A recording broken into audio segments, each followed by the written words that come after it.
لله إن الحمد لله نحمده ونستعينه ونستغفره ونعوذ بالله من شرور أنفسنا ومن سيئات أعمالنا من يهد الله فلا مضل له ومن يضلل فلا هادي له وأشهد أن لا إله إلا الله وحده لا شريك له وأشهد أن محمدا عبده ورسوله أما بعد فإن خير الحديث كتاب الله وخير الحديث حديث محمد صلى الله عليه وسلم وشر الأمور محدثاتها وكل محدثات بدعة وكل بدعة ضلالة وكل ضلالة في النار.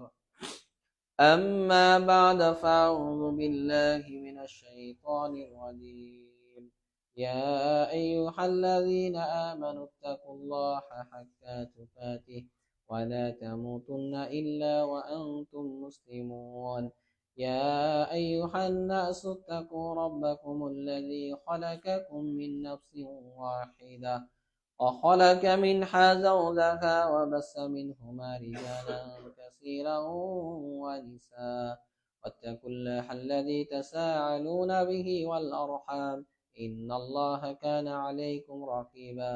يا أيها الذين آمنوا اتقوا الله وقولوا قولا سديدا يصلح لكم أعمالكم ويغفر لكم ذنوبكم ومن يطع الله ورسوله فقد فاز فوزا عظيما. আমার এমবি আছে ওটা দাও জানো কাটা যাচ্ছে নাকি? أما بعد فأعوذ بالله من الشيطان الرجيم. الذين ينفقون في السراء والضراء والكاظمين الغيظ والعافين عن الناس والله يحب المحسنين. عن أبي هريرة رضي الله عنه قال قال رسول الله صلى الله عليه وسلم هجبت الجنة بالمكاره وهجبت النار بالشهوات وهجبت الجنة بالمكاره রাহ বুখারী। আলহামদুলিল্লাহ, যাবতীয় প্রশংসা গুণগান সে আল্লাহ সুবহানাহু ওয়া তাআলার জন্য, যার অপার অনুগ্রহে আজকে জুমার দিনে আল্লাহ সুবহানাহু ওয়া তাআলা আমাদের মসজিদে আসার এবং খুতবা শোনার তৌফিক দান করেছেন। সেই আল্লাহ সুবহানাহু ওয়া তাআলার দরবারে আমরা শুকরিয়া আদায় করছি, সকলে বলছি আলহামদুলিল্লাহ। দরুদ এবং সালাম বর্ষিত হোক আমাদের প্রিয় নবী সাইয়্যিদুল মুরসালিন খাতামান নবীন নবী মুহাম্মদুর রাসূলুল্লাহ সাল্লাল্লাহু আলাইহি সাল্লামের প্রতি। আমরা সকলে বলছি আল্লাহুম্মা সাল্লি আলাইহি আল্লাহুম্মা বারিক আলাইহি। সম্মানিত উপস্থিতি, আজকে আমার খুতবার বিষয় হচ্ছে রাসূল সাল্লাল্লাহু আলাইহি সাল্লামের ওসিয়ত সম্পর্কে আলোচনা করব ইনশাআল্লাহ। রাসূল সাল্লাল্লাহু আলাইহি সাল্লাম তার জীবন, তো আজকে এই বিষয়ে আলোচনা করব ইনশাআল্লাহ। আসলে দেখেন, অনেক সময় যখন বাবা মারা যায় সন্তানদেরকে ওসিয়ত করে না যে বাবা আমি মারা যাওয়ার পরে তুমি এই এই কাজগুলো করবা, বা আমার কিছু ঋণ রয়েছে ওসিয়ত করে যে এই ঋণগুলো অবশ্যই পরিশোধ করবা। তো ঠিক এইভাবে রাসূল সাল্লাল্লাহু আলাইহি সাল্লাম দ্বীনের ব্যাপারে আমাদেরকে ওসিয়ত করে গেছে। এগুলো আমাদের জানতে হবে যে রাসূল সাল্লাল্লাহু আলাইহি সাল্লাম উনি হচ্ছেন আমাদের জন্য আদর্শ, তিনি হচ্ছেন আমাদের জন্য মডেল, তাই না? লাকাদ কানা লাকুম ফি রাসূলিল্লাহি উসওয়াতুন হাসানা, তিনি হচ্ছে আমাদের জন্য আইডিয়াল। তো আমাদের এই সম্পর্কে অবশ্যই জানতে হবে সম্মানিত উপস্থিতি। তো আসুন আমরা এগুলো সম্পর্কে আলোচনা করব ইনশাআল্লাহ। এক নম্বর যেটা বলবো সেটা হচ্ছে প্রতি মাসে 3টি করে নফল সিয়াম পালন করা, যেটাকে আইয়ামে বীজ বলে। আইয়ামে বীজের সিয়াম আমরা জানি যে প্রতি মাসে 13 এবং 14 15 13 14 15 এই 3 দিন সিয়াম পালন করা, অথবা যে মাসের যে কোনো সময়ে পালন করলে হবে, অনেক ওলামায়ে কেরাম বলেছেন। তবে 13 14 15 এটা ভালো, কারণ হাদিসে এটা এসেছে। তো 13 14 15 এই 3টা সিয়াম যদি আপনি পালন করেন, তাহলে সারা বছর প্রতি মাসে মাসে যদি 3টা করে সিয়াম পালন করেন, সারা বছর সিয়াম পালন করলে যেই সওয়াব হবে, এই সওয়াব আল্লাহ সুবহানাহু ওয়া তাআলা আপনার আমলনামায় দিয়ে দিবেন। সুবহানাল্লাহি ওয়া বিহামদিহি। তাহলে কতটা গুরুত্বপূর্ণ এই হাদিসটা আপনারা পাবেন সহিহ বুখারীর 1981 নম্বর হাদিস। আবু হুরায়রা রাদিয়াল্লাহু থেকে হাদিসটা বর্ণিত। তিনি বলেছেন আওসানি বি খালিলি সালাসিন, আমার খালিল আমার বন্ধু আমাকে 3টা জিনিসের ওসিয়ত করেছেন। কি করেছেন? ওসিয়ত করেছেন।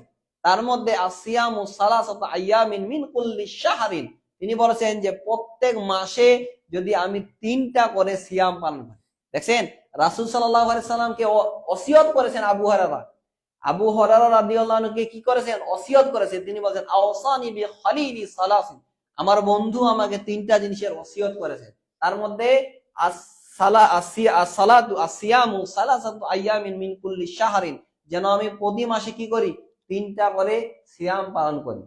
ওয়ার রাকাতাইনি দুহা, এবং প্রত্যেক ফরজের অর্থাৎ ফরজ সালাত আছে না, বা ফজরের যে সালাত আছে, এরপরে সূর্য উঠে গেলে যে সালাত আছে, এটাকে সালাতুল দুহা বলে, বা আর একটু পরে আদায় করলে সালাতুল চাস, এই সালাতটা তিনি আমাকে আদায় করতে বলেছেন। তাহলে এই সালাত কি করতে বলেছেন, আদায় করতে বলেছেন। এবং আল্লাহ রাসূল সাল্লাল্লাহু আলাইহি সাল্লাম বলেন ওয়ান আর কুদা, তিনি আমাকে বলেছেন যে আমি যেন বিতের সালাত ঘুমানোর পূর্বে কি করে পড়ে নিই। কেন? আবু হুরায়রা রাদিয়াল্লাহু আনহু অনেক কি ছিলেন, আসহাবে সুফার মধ্যে ছিলেন। তিনি মাস কি মাস না খেয়ে থাকতেন, ক্ষুধার্ত ছিলেন, কারণ শরীর এমনিতেই দুর্বল। উনি হয়তো রাতে তাহাজ্জুদ সালাত আদায় করা বা কিয়াম করা ওনার সম্ভব ছিল না। যার কারণে তিনি বলেছেন যে আবু হুরায়রা, তুমি ঘুমানোর আগে বিতর সালাত আদায় করে নিবে। কি করবা, ঘুমানোর পূর্বেই বিতার আদায় করবে। এই কারণে যারা শরীর হয়তো দুর্বল, বা আপনি নিয়মিত তাহাজ্জুদ সালাত আদায় করতে পারবেন না, আপনি বিতর সালাত আদায় করে নেবেন, 10টা 11টার দিকে আদায় করে নিলেন, বা এশা সালাতের পরেও আপনি আদায় করে নিলেন, বাসায় পড়বেন, এটা অনেক ভালো। আমরা কিন্তু আমি এর আগেও বলেছিলাম যে বাড়িতে সালাত আদায় করা আর মসজিদে সালাত আদায় করা একদিনই না। বাড়িতে সালাত আদায় করলে আপনার নেকি অনেক বেশি হবে। যেমন আজকে জুমার দিনে আমরা যখন জুমার সালাতের আদায় করব, এরপরে যেটাকে বাদাল জুমা বলা হয়, এইখানে আদায় করলে আপনাকে 4 রাকাত পড়তে হবে মসজিদে, আর বাসায় গিয়ে পড়লে আপনি 2 রাকাত পড়বেন। তাহলে এই যে 4 রাকাত পড়লে যে নাকি, এই একই নাকি আপনি পাবেন বাসায় 2 রাকাত পড়লে। এই কারণে ওলামায়ে কেরাম বলেছেন যে রাসূল সাল্লাল্লাহু আলাইহি সাল্লাম কখনো তিনি কি করতেন না, মসজিদে সুন্নাত সালাতগুলো আদায় করতেন না, উনি বাসায় পড়তেন। আল্লাহ রাসূল সাল্লাল্লাহু একটা সহিহ হাদিস আছে, আল্লাহ রাসূল সাল্লাল্লাহু আলাইহি সাল্লাম বলেছেন যে বাসায় সালাত আদায় করা হচ্ছে এই মসজিদে নববীতে সালাত আদায় করলে যেই নেকি, এই নেকি আপনি পাবেন বাসায় সালাত আদায় করলে, সুন্নাতগুলো আদায় করলে। এখানে সুন্নাত নফল একেবারে সহিহ হাদিস। তাহলে দেখেন, আপনি মসজিদে নববীতে 1 রাকাত সালাত আদায় করলে 1000 রাকাত সালাত আদায় করলে যে সওয়াব হবে, এই সওয়াব আপনি পাবেন। তাহলে এই সওয়াব নেকি আপনি পাচ্ছেন কোথায়, যদি বাসায় গিয়ে সালাত আদায় করেন। এই কারণে আল্লাহ রাসূল সাল্লাল্লাহু আলাইহি সাল্লাম বলেছেন যে বাড়িটাকে তোমরা কবরে পরিণত করেন না। লা তাজআলু বুয়ুতাকুম মাকাবিরা, তোমরা তোমাদের বাড়িটাকে কি করিও না, কবরে পরিণত করো। এই কারণে বাসায় গিয়ে সুন্নত সালাতগুলো সবসময় আদায় করেন। সাহাবারা সুন্নত সালাত বাসায় আদায় করতেন। আল্লাহ রাসূল সাল্লাল্লাহু আলাইহি ওয়াসাল্লাম বলেন যে দেখো আমার বাসা আর মসজিদ নববী কত কাছাকাছি। ওনার বাসা থেকে মসজিদ থেকে বের হলে ওনার ঘর ছিলেন, হুজরাত ছিলেন আয়েশা রাদিয়াল্লাহু আনহা। এরপরও উনি মসজিদে না পড়ে কোথায় পড়তেছেন, বাসায় পড়তেন। মসজিদে তো পড়তে পারতেন, কিন্তু উনি মসজিদে কোনোদিন তার জীবনে মসজিদে সুন্নত সালাত আদায় করেছেন এর প্রমাণ পাওয়া যায় না। এবং এই সম্পর্কে অনেক হাদিস রয়েছে বাসায় সালাত আদায় করেন। এখানে আপনার বাড়িটাকে আপনি কবরে পরিণত করিয়েন না। সম্মানিত উপস্থিতি, বাসায় সুন্নত সালাত গুলো অভ্যাস হতে হবে, কিন্তু আমরা এটা করি না। হ্যাঁ, আপনি যদি কোনো হয়তো দেখা গেল আপনি সালাত আদায় করার পরে সফরে যাবেন বা আপনার ব্যবসা বাণিজ্যে কাজে যাবেন, এই সময় সম্ভব না, তখন পড়েন। কিন্তু আপনি ফ্রি আছেন, সব সালাদি মসজিদে আদায় করে তারপরে বাসায় যেতে, এইরকমটা করিয়েন না। আপনি সুন্নত গুলো সবসময় চেষ্টা করেন বাসায় পড়া, এতে আপনার নেকি অনেক বেশি হবে, শয়তান বাসা থেকে পালাবে। তো যে কথা বলেছিলাম সম্মানিত উপস্থিতি, যে প্রতি মাসে কি করা, 3টি করে নফল সিয়াম পালন করা। 2 নম্বর যেটা বললাম সেটা হচ্ছে সালাতুদ দুহা আদায় করা। দেখেন, এই যেমন শীতের সময়, ঠান্ডার সময় রাত কিন্তু অনেক বড় হয়ে যায়। আপনি তাড়াতাড়ি ঘুমাইলে অনেক তাড়াতাড়ি উঠতে পারবেন, উঠে আপনি বাসায় নফল সালাত আদায় করতে পারবেন। মসজিদে গিয়ে আপনি একটু বসে তাসবিহ তাহলিল গুলো করলেন, এরপরে সূর্য উঠলো, আপনি 2 রাকাত সালাত আদায় করে নিলেন। দেখেন এই সময়গুলো দেখেন, আল্লাহ রাসূল সাল্লাল্লাহু আলাইহি সাল্লাম বলেন আশ-শিতা ও রাবিউল মুমিন, শীতকাল এটা হচ্ছে মুমিনদের জন্য বসন্তকাল। কিসের কাল? বসন্তকাল। কারণ এই সময় রাত অনেক বড় হয়ে যায় আর দিন ছোট হয়ে যায়। দেখেন, আমরা এক সময় আযান দিতাম প্রায় 7টার সময়, এখন 5টা 10 14 15 আযান হয়ে যায়, 13 14 আযান হয়ে যায়। তাহলে প্রায় 1.5 ঘন্টারও বেশি সময় কমে এসেছে না? তো দেখেন, আপনি এই সময় সিয়াম পালন করতে পারবেন, এই সময় বেশি বেশি করে নফল সালাত গুলো আদায় করতে পারবেন। এই কারণে চেষ্টা করতে হবে সম্মানিত বন্ধু, বসে থাকেন এখানে তাসবিহ তাহলিল গুলো আদায় করেন, আপনি অনেক নেকি অর্জন করতে পারবেন। আল্লাহ রাসূল সাল্লাল্লাহু আলাইহি সাল্লাম কি বলছেন, যে কেউ যদি মসজিদে থাকে 2 রাকাত সালাত আদায় করে, তাহলে সে কি করতে পারবে, পূর্ণ হজ এবং পূর্ণ উমরা করলে যেই নেকি হয়, এই নেকি আল্লাহ সুবহানাহু ওয়া তাআলা আমলনামায় দিয়ে দিবেন। সুবহানাল্লাহ, চিন্তা করেছেন? হাদিসে আছে যে মান সাল্লাল গাদা ফি জামাআতিন সুম্মা কাদা ইয়াসকুরুল্লাহ হাত্তা তাতলু শামসু সুম্মা সাল্লা রাকাতাইন কানাত লাহু কাদির হাজ্জাতিন আও উমরাতিন তাম্মাতিন তাম্মাতিন তাম্মাতিন। রাসূলুল্লাহ বলেন যে মান সাল্লাল গাদা, যে ব্যক্তি সালাত শেষ হয়ে গেল, শেষ হওয়ার পরে অর্থাৎ ফজরের যে সালাত শেষ হয়ে গেল, এখানে আপনি বসে থাকবেন, তাসবিহ তাহলিল করলেন, জিকির আজকার গুলো করলেন, যেগুলো আছে সকালের যে জিকির গুলো করতে করতে সূর্য উঠে গেল, সুম্মা সাল্লা রাকাতাইন, 2 রাকাত সালাত আদায় করলেন, কানাত লাহু কাজরি হাজ্জাতিন আও উমরাতিন। এটা হজ করতে গেলে কত টাকা প্রয়োজন আপনি চিন্তা করেছেন? সবাই চায় যে আমি টাকা পয়সা হলে হজ করতে যাব, এটা আশা ইচ্ছা, অথচ আপনি বাসায় বসে মসজিদে বসে বসে আপনি প্রতিদিন হজ এবং উমরার নেকি অর্জন করতে পারেন। চিন্তা করেছেন? আমাদের কত একেবারে সহিহ হাদিস, মিশকাতের মধ্যে সহিহ হাদিসটা রয়েছে।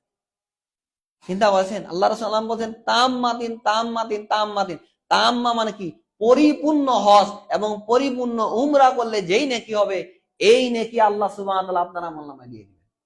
তাহলে আপনি গরিব মানুষ বা আপনি হজে যাইতে পারতেছেন না, আপনি মসজিদে বসে থাকেন, তাসবিহ তাহলিল গুলো করেন, পরে সূর্য ওঠে মাত্র 2 রাকাত সালাত আদায় করলে আপনি এই সওয়াব পাবেন। 2 রাকাত পড়েন, 4 রাকাত পড়েন, আপনার আরো নেকি হবে। 4 রাকাত সালাত আদায় করলেন, যে আল্লাহ সাল্লাল্লাহু আলাইহি ওয়াসাল্লাম বলেন যে ব্যক্তি দিনের শুরুতে 4 রাকাত সালাত আদায় করে, আল্লাহ সুবহানাহু ওয়া তাআলা তার জন্য সারা দিন যথেষ্ট হয়। আল্লাহ বলেছেন হাদিসে কুদসি যে দিনের শুরুতে তুমি 4 রাকাত সালাত আদায় করো, আমি আল্লাহ সুবহানাহু ওয়া তাআলা তোমার জন্য সারা দিন যথেষ্ট হয়। সুবহানাল্লাহ। আরেকটা হাদিসে আর রয়েছে, আল্লাহ রাসূল সাল্লাল্লাহু আলাইহি ওয়াসাল্লাম বলেন যে মান সাল্লা দুহা আরবাআন ওয়া ক্বাবলা যুহরি আরবাআন বুনিয়া লাহু বিহিন্না বাইতুন ফিল জান্নাহ। যে ব্যক্তি দুহার 4 রাকাত সালাত আদায় করবে এবং জোহরের পূর্বে 4 রাকাত সালাত আদায় করবে, আল্লাহ রাসূল সাল্লাল্লাহু আলাইহি ওয়াসাল্লাম বলেন বুনিয়া লাহু বাইতুন ফিল জান্নাহ, তার জন্য জান্নাতে আল্লাহ সুবহানাহু ওয়া তাআলা একটা ঘর নির্মাণ করবেন। সুবহানাল্লাহ। আপনি চিন্তা করেছেন কতটা ফজিলত? আপনি জান্নাতে ইচ্ছা করলে প্রতিদিন ঘর নির্মাণ করতে পারেন। আর জান্নাতে ঘর নির্মাণ করার উপায় সময় নিয়ে একটা আমি জুমার খুতবায় দিয়েছিলাম। চিন্তা করেছেন?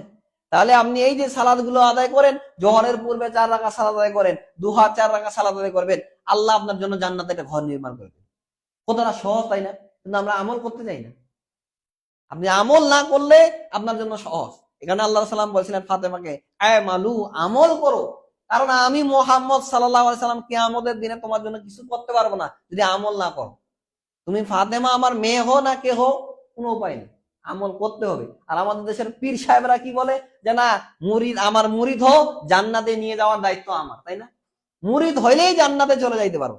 রাসূল সাল্লাল্লাহু আলাইহি সাল্লাম পৃথিবীর সর্বশ্রেষ্ঠ মানুষ, উনি বলতেছেন যে ফাতেমা তুমি আমল করো, কারণ কিয়ামতের দিনে আমি নবী হয়ে তোমার জন্য কিছু করতে পারবো না যদি আমল না করো। আমল করতে হবে, তারপরে সুপারিশ না করবে আল্লাহ রাসূল, না আমল না করলে এমনি সুপারিশ করবে। রাসূল সাল্লাল্লাহু আলাইহি সাল্লামের চাচা আবু তালিব তাকে কতটা হেল্প করেছেন, সাহায্য করেছেন, কিন্তু ঈমান নিয়ে আসেনি, তাই না? কিন্তু আল্লাহ রাসূল কিছু করতে পারবে তার জন্য? পারবে না। এতটা দিনের জন্য তাকে হেল্প করেছেন, সাহায্য করেছেন, তারপরে কিছু করতে পারবে না। আল্লাহ রাসূল বলছেন যে তার চাচাকে কি করতে হবে? 2টা জুতা, আগুনের জুতা পরে দিবে। এই জুতা পরে দেওয়ার কারণে তার মাথা কবজি এইলা থকবক থকবক করবে, ভাত যখন হয় যা থকবক করে না, ওই রকম করবে। তাহলে চিন্তা করেছেন কতটা ভয়াবহ, কতটা ভয়াবহ অবস্থা হবে, কতটা জাহান্নামের কঠিন শাস্তি দেওয়া হবে। আপনি চিন্তা করেছেন?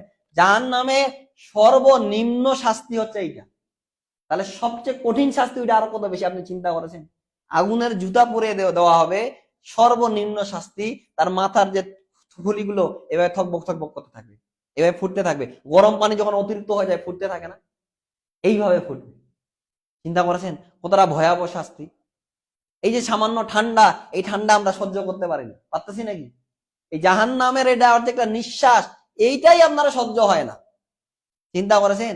সেই বুখারীর মধ্যে হাদিস রয়েছে, আল্লাহ রাসূল বলেছেন যে ইস্তাকাতুন নারু ইলা রাব্বিহা, জাহান্নাম তার রবকে অভিযোগ করলেন যে আল্লাহ আকালা বাদু বাদান, আমার এক অংশ আরেক অংশকে ধরে খাচ্ছে, এত তাপ। জাহান্নাম অভিযোগ করতেছে, জাহান্নাম কথা বলতেছে। সেই বুখারীর হাদিস, মুসলিমের মধ্যে হাদিসটা রয়েছে। চিন্তা করেছেন? জাহান্নাম অভিযোগ করতে, আল্লাহ আকালা বাদু বাদা, এত তাপ সহ্য হয় না। তো আল্লাহ বলছেন ফা আজিনা লাহা বিনাফাসিন বিশিফাই ওয়া নাফাসিন বিসাইফ, আল্লাহ বলছেন যে ঠিক আছে, তাহলে তুমি 2টা নিঃশ্বাস ছাড়ো, 2টা নিঃশ্বাস ছাড়ো। পৃথিবী একসময় গরম হবে, আর একটা নিঃশ্বাস ছাড়বা ঠান্ডা হবে। তো আল্লাহ রাসূল সাল্লাল্লাহু আলাইহি সাল্লাম বলেন এই যে ঠান্ডা আর গরম, এটা হচ্ছে জাহান্নামের কি নিঃশ্বাসের কারণে হয়। সহিহ বুখারীর হাদিস। ফাআদিনা লাহা বিনাফাসিন বিশিতাই ওয়া নাফাসিন ফিসাইফ। আল্লাহ রাসূল বলছে তোমরা যে ঠান্ডা এবং গরম অনুভব করো এই জাহান্নামের নিঃশ্বাসের কারণে। জাহান্নামে যেমন প্রচন্ড তাপও রয়েছে আবার ঠান্ডাও রয়েছে। চিন্তা করেছেন? তাহলে জাহান্নাম কতটা কঠিন আপনি একটু চিন্তা করেছেন? আল্লাহ রাসূল সাল্লাল্লাহু আলাইহি ওয়াসাল্লাম বলেছেন, মুসলিমের মধ্যে এই হাদিসটা রয়েছে, যে পৃথিবীতে যাকে সুখ শান্তি ভোগ বিলাসে যাকে ভরিয়ে দেওয়া হয়েছে তাকে জাহান্নামে একটু ডুবানি দিয়ে উঠে নিয়ে আসবে, খালি একটু ডুবানি দিয়ে উঠাবে। তখন তাকে জিজ্ঞাসা করবে, ইয়া ইবনে আদম হাল রাআইতা নাইমান কাত্তু হাল মাররা বিকা সিদ্দাতান কাত্তু। তাকে জিজ্ঞাসা করবে, আচ্ছা আদম সন্তান, তুমি কি দুনিয়াতে কোনো ভোগ বিলাস সুখ স্বাচ্ছন্দ্য এগুলা ভোগ করেছিলে, নিয়ামত তুমি পেয়েছিলে? তখন সে বলবে, এই যে একটা চুবানি খেয়ে বলবে, কলা লা ইয়া রব্বি, হে আল্লাহর রব, আমি দুনিয়াতে কোনো সুখ স্বাচ্ছন্দ্য ভোগ করতে পারিনি, আরাম আয়েশ কি জিনিস এটা আমি জানি না আল্লাহ। চিন্তা করেছেন?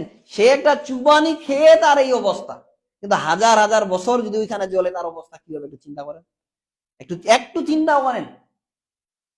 আপনি জ্ঞানীমান মানুষ, একটু ভাবেন যে একটা চুবানি খেয়ে যদি তার এই অবস্থা হয়, তাকে জিজ্ঞাসা করবে, ইয়া ইবনে আদম হাল রাআইতা নাইমান কাত্তু, নিয়ামত কি ভোগ করেছিলে, সুখ শান্তি জীবনে ভোগ করেছিলে না?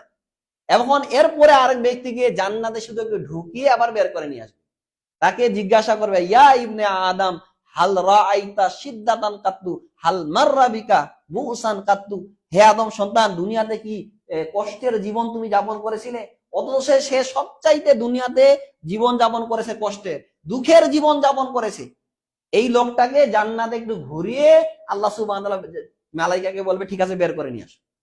শুধু একবার ঢুকে বের করে এত সুখ স্বাচ্ছন্দ্য, সে দুনিয়াতে যত কষ্ট দুঃখ বেদনা সবকিছু সে ভুলে গেছে শুধু ঢুকে বের হওয়ার কারণে। তাহলে কি জান্নাত আল্লাহ আমাদের জন্য নিয়ামত রেখেছেন! আল্লাহু আকবার, সুবহানাল্লাহ। চিন্তা করেছেন? তাহলে জান্নাতটা কি জিনিস একটা, ওই ঢুকে শুধু বের হয় তাতে এত নিয়ামত। সে তার জীবনের যত দুঃখ যত কষ্ট সবকিছু ভুলে গিয়েছে, ভুলে গিয়ে বলছে যে কলা লা ইয়া রব্বি, হে আমার রব, আমার দুনিয়াতে কোনো দুঃখই ছিল না, কোনো কষ্টই ছিল না। অথচ দুনিয়াতে তাকে সবচাইতে বেশি দুঃখ কষ্টর জীবন যাপন করতে হয়েছে। চিন্তা করেছেন? তাহলে আপনাকে শুধু এই কথাটা একটু বললাম কেন, যে জান্নাতটা কেমন আর জাহান্নামটা কতটা ভয়াবহ। এই দুনিয়ার চাইতে দেখেন, দুনিয়ার যে তাপ এর চাইতে আরো বেশি আল্লাহ সুবহানাহু ওয়া তাআলা বাড়িয়ে দিবেন ওই তাপ। জাহান্নামের আগুন কালো কুটকুটো হবে। দুনিয়ার সাধারণ যে আগুনের তাপ, এই তাপে যদি কারো হাত ঢুকিয়ে দেওয়া হয়, 1 মিনিট হাতটা ঢুকে রাখতে পারবে? 1 মিনিট কেন, 10 সেকেন্ড ঢুকে রাখতে পারবে? তার কি অবস্থা হবে? হাত পুড়ে যাচ্ছে, তাকে বার্ন ইউনিটে ভর্তি করা হচ্ছে, কি একটা অবস্থা চিন্তা করে, পুরা শরীর জ্বলে যাচ্ছে। সামান্য যদি কিছুক্ষণ হয়তো তাকে আগুনে ফেঁকে দিলেন, হয়তো 20 সেকেন্ড পরে বের করে নিয়ে আসেন, তার অবস্থা কি হবে? সব জ্বলে পুড়ে এক হয়ে যাবে না শরীরে? তাহলে চিন্তা করেছেন, তাহলে জাহান্নামের আগুন আল্লাহ সুবহানাহু ওয়া তাআলা আরো কত বেশি বাড়িয়ে দিবেন, বাড়তে আছে। এই জাহান্নামের আগুনে আল্লাহ সুবহানাহু ওয়া তাআলা শাস্তি দিবেন। চিন্তা করেন তাহলে জাহান্নামটা কতটা কঠিন।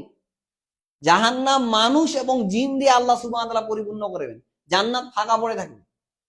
জান্নাত কি ফাঁকা থাকবে? এই কারণে জিবরিল আলাইহিস সালামকে যখন আল্লাহ সুবহানাহু ওয়া তাআলা জান্নাত এবং জাহান্নাম তৈরি করলেন, জিবরিলকে বললেন, জিবরিল যাও জান্নাত দেখে আসো। জান্নাত দেখে এসে জিবরিল আলাইহিস সালাম প্রথমে বলতেছে যে আল্লাহ যে নিয়ামত আপনি রেখেছেন, জান্নাতে তো সকলে যাইতে চাইবে, জান্নাতে যাইতে চাইবে না এমন কি লোক পাওয়া যাবে নাকি? আবার আল্লাহ সুবহানাহু ওয়া তাআলা তাকে আবার জিবরিলকে পাঠালেন। জিবরিল এবার ঘুরে আসে বলছেন, আল্লাহ যে জান্নাত আপনি রেডি করেছেন, এখানে আসা তো অনেক কঠিন, জান্নাতে আসতে পারবে এইরকম লোকই তো কম পাওয়া যাবে, আশাই তো কঠিন হয়ে যাবে। এই কারণে আল্লাহ সাল্লাম বলেন যে হুজিবাতিল জান্নাতু বিল মাকার, জান্নাতকে রেডি করা হয়েছে বিপদ আপদ দুঃখ কষ্ট বালা মুসিবত দিয়ে, এগুলা অতিক্রম করে আপনাকে জান্নাতে যেতে হবে। হুজিবাতুন নারু বিশ-শাহওয়াত, আর জাহান্নামকে রেডি করা হয়েছে মনের প্রবৃত্তি দ্বারা। এই যে আপনাকে মনে হচ্ছে যে দাড়িটা ভালো লাগছে না, কাটি দেই, প্রবাসে যাব সৌদি আরবে, আমি দাড়ি থাকলে আপনাকে দিবে না। কিছুদিন আগে দেখলাম এক ভাই দাড়ি কেটে দিয়েছে, চাকরি হয় না। অনেকে চিন্তা ভাবনা করতেছে যে কোম্পানিতে বলে দিয়েছে যে দাড়ি রাখলে তোমার চাকরি থাকবে না, আর ঠিক আছে আমি আর দাড়ি রাখবো। দেখেন তাহলে ইমান আজকে কি অবস্থা আমাদের, সামান্য চাকরির জন্য আপনি দাড়িটা কেটে ফেলতেছেন। এত বছর যাবত আপনার দাড়ি ছিল বড় বড়, ওই দাড়ি আপনি কেটে দিয়েছেন, তাহলে কোথায় আপনার ইমান? ওই যে রাসূল সাল্লাল্লাহু আলাইহি সাল্লাম কি বলেছেন, শেষ জামানায় এমন একটা অবশ্যই যে ইয়ামসি মুমিনান, সকাল বেলায় মুমিন থাকবে, সন্ধ্যায় কাফের হয়ে যাবে, আবার সন্ধ্যায় মুমিন সকালবেলা কাফের হয়ে যাবে। এটাও এমন একটা অবস্থা। আল্লাহ রাসূল সাল্লাল্লাহু আলাইহি ওয়াসাল্লাম বলছেন যে কিয়ামতের পূর্বে এমন একটা অবস্থা হবে, জ্বলন্ত আঙ্গার হাতে রাখা সহজ হবে, কিন্তু ইমানকে রাখাটা কঠিন হয়ে যাবে। তো আজকে অবস্থাটা এইরকম না? সামান্য কিছু টাকার জন্য, হয়তো আপনার স্ত্রীকে খুশি করার জন্য, আপনার বসকে খুশি করার জন্য আপনার ইমানকে আপনি বিক্রি করে দিচ্ছেন, আপনার ইমান বিক্রি করে দিচ্ছেন আপনি। তাহলে কোথায় কি আপনার থাকলো? এই দাড়ি, যেটা রাসূল সাল্লাল্লাহু আলাইহি সাল্লাম দাড়ি রাখা ওয়াজিব ফরজ, ওই দাড়ি আপনি কেটে ফেলতেছেন।